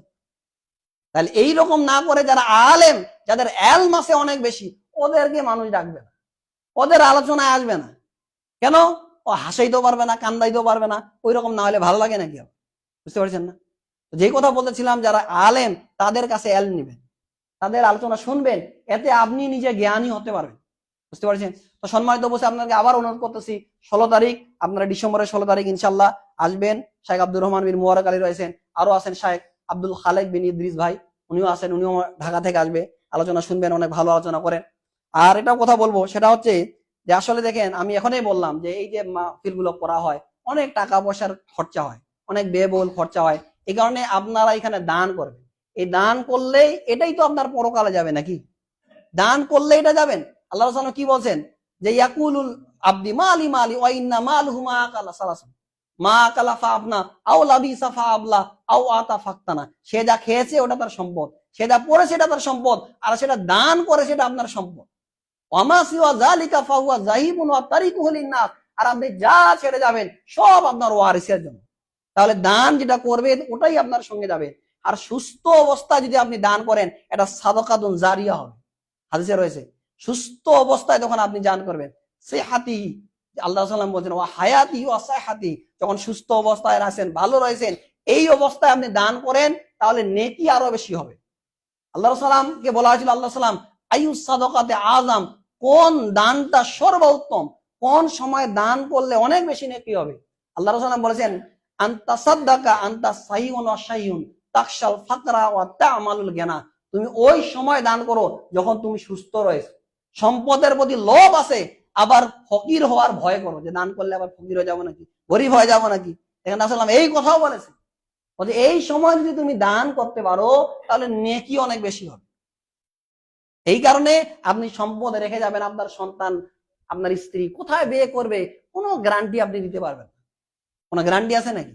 আপনি দান করে যাবেন, আপনার একটা ইমানি শক্তি থাকবে যে না, আমি দিনের পথে দান করেছি, নেকি আমার হবেই, জান্নাত আমি পাওয়ার আশা করবই। এই রকম চিন্তা ভাবনা করে, আমি আল্লাহর কাছে জান্নাত নিবই, এই চিন্তা ভাবনা করে আপনাকে কি করতে হবে? দান করতে হবে। আর দান করলে যত বেশি দান করবেন, আল্লাহ তত বেশি বাড়িয়ে দেবে। আল্লাহ বলছেন আনফিক উনফিক আলাইকা, হে বান্দা আমার রাস্তায় দান করো, আমি আল্লাহটা বহুগুণে বাড়িয়ে দিব। এই কারণে সম্মানিত উপস্থিত, দান শুরু করেন। টাকা আছে, আল্লাহ বলছেন আল্লাযীনা ইউনফিকুনা ফিস সাররাই ওয়াদ দাররা ওয়াল কাযিমিনাল গায়যা ওয়াল আফিনা আনিন নাস আল্লাহু ইউহিব্বুল মুহসিনিন। যারা দান করে সচ্ছলতায় এবং অসচ্ছলতায়। দেখেন, আল্লাহ কিন্তু বলতে পারতেন যারা দান করে শুধু সচ্ছল অবস্থায় আছে, কিন্তু আল্লাহ ওই জায়গায় আরেকটা কথা বলেছেন, যারা দান করে সচ্ছল এবং অসচ্ছল অবস্থা। সচ্ছল আছেন, এখন কোটি টাকা দান করেন না, সমস্যা কি? অসচ্ছল আছেন, এখন কোটি পারেন না, অন্তত 50,000 টাকা দান করবেন। দান এইভাবে করতে হবে। আবু বকর সিদ্দিক রাদিয়াল্লাহু আনহু দেখেন, তিনি তাবুকের যুদ্ধে আল্লাহ রাসূল সাল্লাল্লাহু আলাইহি ওয়াসাল্লাম বলছেন, তোমরা কে পারো দান করো। আবু বকর সিদ্দিক রাদিয়াল্লাহু বলছেন যে আল্লাহ রাসূল, আল্লাহর আপনাকে বাসায় রেখেছি, এছাড়া বাসায় যা কিছু আছে সবকিছু দান করবেন। সুবহানাল্লাহ। দান এইভাবে করবেন। আপনার কোটি টাকা আছে, ওই টাকা ব্যাংকে রেখে আপনি কি করবেন বলেন? ওই টাকা ওখানে ব্যাংকে রাখলে আপনার কি লাভ? কোনো লাভ নেই। আর দান করবেন, আপনার সম্পদ আল্লাহ বাড়িতে থাকবে, বাড়িতে থাকবে। মনে রাখবেন, আপনার দাদার সম্পদ বেঁচে গেছে। অনেকে বলেন যে 100 টাকা, 70 টাকা, 50 টাকা এইরকম অনেক সময় বিঘা বিঘা সম্পদ দিয়ে দিয়েছে। আছে না? অনেকে বলে, অনেক বৃদ্ধ মানুষ বলে যে আমার বাবা, আমার দাদা, তার দাদা বিক্রি করে দিয়েছে 100-200 টাকার বিনিময়ে। তো আজ থেকে 50-60 বছর আগে ওই সম্পদ, 100 টাকার সম্পদ আজকে যদি কোটি টাকা হতে পারে, তাহলে আপনি আল্লাহ রাস্তায় দান করবেন, ওই সম্পদ আল্লাহ উহুদ পাহাড়ের সমান করে দিতে পারবে না? পারবে তো? তো আপনার 100 টাকার সম্পদ যদি আজকে কোটি টাকা হতে পারে, তাহলে আল্লাহ আপনার ওই 1 টাকা যদি আপনি দান করেন, এক্সাম্পল দিচ্ছি, 1 লাখ টাকা যদি দান করেন, আল্লাহ সুবহানাহু ওয়া তাআলা ওই দান আল্লাহ উহুদ পাহাড় সমপরিমাণ করে। হাদিসে এই কথাই রয়েছে যে কেউ যখন আল্লাহর রাস্তায় দান করেন, আল্লাহ ওই দান নিজ হাতে গ্রহণ করে। চিন্তা করছেন? ওই নিজ হাতে গ্রহণ করতে করতে আল্লাহ সুবহানাহু ওয়া তাআলা একসময় এটা উহুদ পাহাড়ের সমপরিমাণ হয়ে যায় নাকি। আল্লাহ রাসূল বলেন, তোমরা যখন ঘোড়ার বাচ্চাকে লালন করতে করতে ছোট থেকে বিশাল বড় হয়ে যায়, আল্লাহ ওই টাকাটা নিজ হাতে গ্রহণ করে ওটাকে বাড়াতে বাড়াতে উহুদ পাহাড় সমপরিমাণ করে দেন আল্লাহ। দান ওইভাবে করেন। সম্পদ আছে, কোটি টাকা থেকে দান করা শুরু করে। কেন আপনি দান করবেন না? দান করতে আপনি বাধ্য, দান আপনাকে করতেই হবে। কারণ এই নিয়ামত আল্লাহ দিয়েছে, রিজিক আল্লাহ সুবহানাহু ওয়া তাআলা আপনাকে দিয়েছেন। আপনি আপনার টাকা দান করতেছেন না, আল্লাহ যে আপনাকে রিজিক দিয়েছেন, ওই রিজিক থেকে আপনি দান করতেছেন। এই কারণে সম্মানিত বলছে দান করবেন, আমাদের এই দিনে আলোচনায় দান করবেন। আমাদের রাসেল ভাই আছেন, আরো যারা আছেন, আরিফ ভাই আছেন, সকলকে আপনারা যা কেউ হোক বললে ওনারা এটা গ্রহণ করে নেবেন ইনশাআল্লাহ, রিসিভ নিয়ে যাবেন ইনশাআল্লাহ। এবং বেশি বেশি করে দান করবেন, যেন এই প্রোগ্রাম গুলো আরো বেশি করে হতে পারে। দেখেন আল্লাহ সুবহানাহু ওয়া তাআলা কি বলছেন, তাবানু আলাল বিররি ওয়াত তাকওয়া ওয়ালা তাবানু আলাল ইসমি ওয়াল উদওয়ান। তোমরা তাকওয়ার কাজে, নেকির কাজে একে অপরকে বেশি করে সাহায্য করো। আপনি কেন বলবেন যে ওরা আছে, ওরাই যথেষ্ট? আপনি হেল্প করেন, সাহায্য করেন, আরো বেশি হোক। এরপরে আরো মনে করেন 1 বছরে একটা মাহফিল হয়, আপনি যদি বেশি করে সম্পদ দান করেন, আরো বেশি হয়, আগে এসে একটার জায়গায় 2টা প্রোগ্রাম করবে, কি সমস্যা? আপনার উপকার হবে। আরো অন্য অন্য প্রোগ্রাম গুলো তারা করতে পারবে দিনই কাজে। টাকা থাকলে না তারা আয়োজন করতে পারবে, আর টাকা না থাকলে কিভাবে আয়োজন করবে বলে? বিভিন্ন আয়োজন করা যায়, সিরাতের প্রতিযোগিতা করলো, বিভিন্ন কিছু করা যাবে। যখন আপনার টাকা থাকবে, মাথায় দিনই কাজের অনেক আপনার প্রোগ্রাম আসবে, আর না থাকলে তো করতে পারবেন না। এই কারণে সম্মানিত উপস্থিতি, দান করবেন, হতাশ করবেন না, যত বেশি পারেন দান করেন, আল্লাহ আপনাকে বাড়িয়ে দিবেন ইনশাআল্লাহ। যেসব কথা বললাম, আল্লাহ সুবহানাহু ওয়া তাআলা যেন আমাদেরকে এসব কথার উপরে আমল করার তৌফিক দান করেন, আল্লাহুম্মা আমিন। আল্লাহ সুবহানাহু ওয়া তাআলা যেন আমাদেরকে বেশি করে দান সাদাকা করার তৌফিক দান করেন, আল্লাহুম্মা আমিন। এই দান সাদাকার বিনিময়ে আল্লাহ যেন আমাদের কবরে আযাব মাফ করে দেন, আল্লাহুম্মা আমিন। আকুলু কাওলি হাযা আস্তাগফিরু লি ওয়া লাকুম সাইরিল মুসলিমিন ফাস্তাগফিরু মিন কুল্লি যামবিন ইন্নাহু হুয়াল গফুরুর রহিম।